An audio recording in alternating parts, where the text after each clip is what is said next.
Hello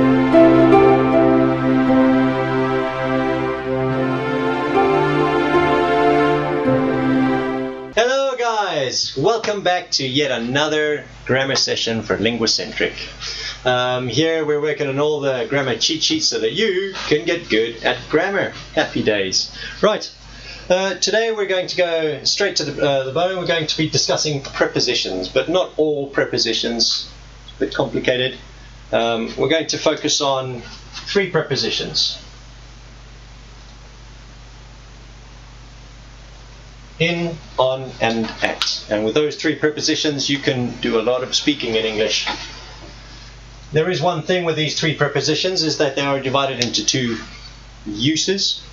One of them would be time. It would be a preposition of time, and another one would be place, a preposition of place. So there are 1 or 2 little golden rules and ways to remember how they're used. With these you can work very well with your English.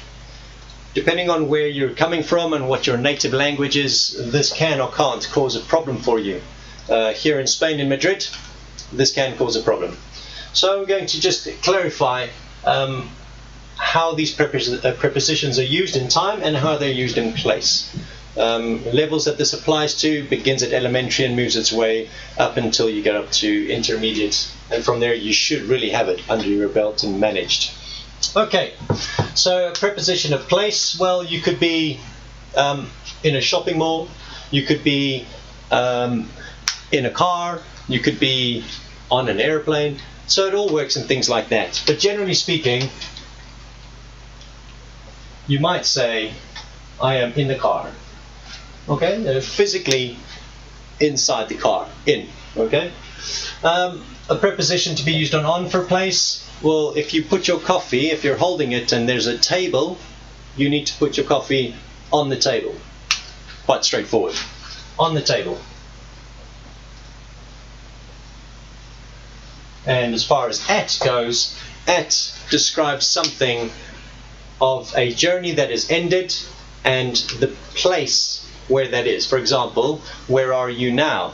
You could be at home, at work, at school, at university, but most people say, well, it could be at the door. So it starts with those kinds of things. It's a destination of a journey that has been completed, and that is where you are. Okay, so at work, at school, at university.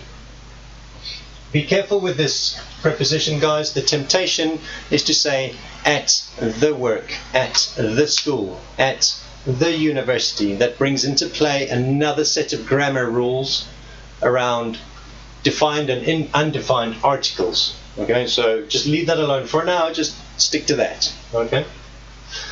In terms of time, well, there are certain times when you use in, on, and at. For example, in January, in 1975. Used for years, used for months.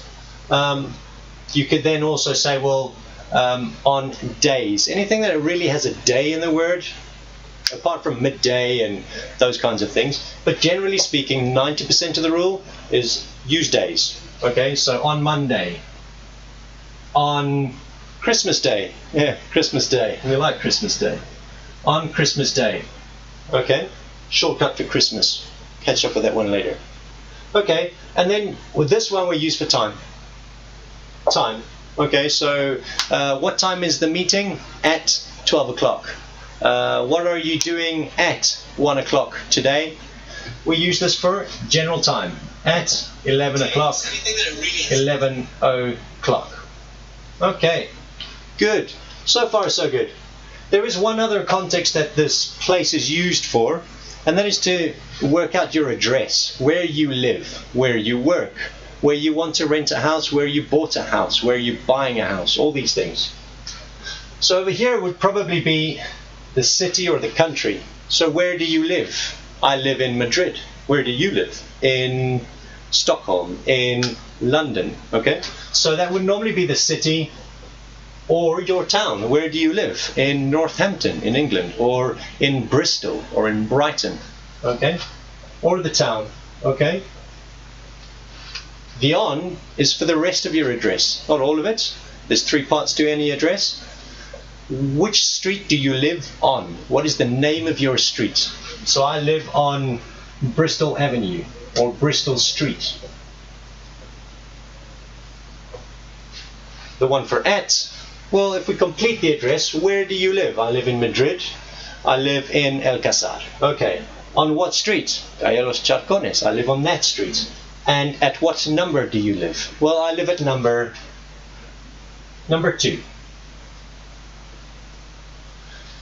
So with these prepositions, guys, you can see the variety of phrases and expressions you can come up with and how to communicate in English. You can express when you were born.